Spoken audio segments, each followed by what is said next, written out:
गावाच्या मध्यभागी शिडी होती. ती शिडी डायरेक्ट आबाळामध्ये जायची. त्या शिडीला अंत नव्हता.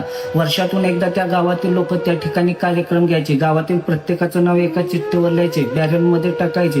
बॅरलमधून ज्याच्या नावाची चिठ्ठी वरती येईल त्यानं त्या शिड्या चढून वरती जायचं. ज्याचं नाव येईल त्याला लोक भाग्यवान, नशीबवान समजायचे. त्याच्यातून चिठ्ठी काढली आणि एका लहान मुलाचं नाव वरती आलं. तो लहान मुलगा शिड्या चढून वरती जाण्यासाठी निघाला. प्रत्येक जण टाळ्या वाजवून त्याचं स्वागत करायला लागलं. त्याच्या बहिणीच्या डोळ्यात पाणी आलं. भावाच्या डोक्यावरनं मायेचा हात फिरवला, एक त्याला मिठी मारली आणि तो निघाला.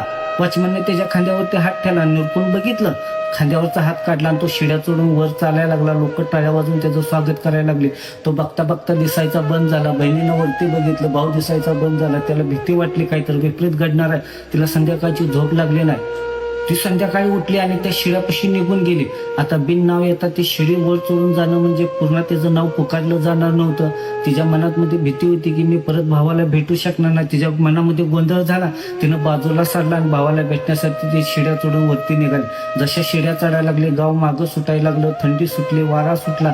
तिला थंड वाजायला लागली. पुढे गेली तर तिला दरवाजा दिसला आणि तिनं दरवाजा उघडला. तिनं दरवाजा उघडला आणि बघितलं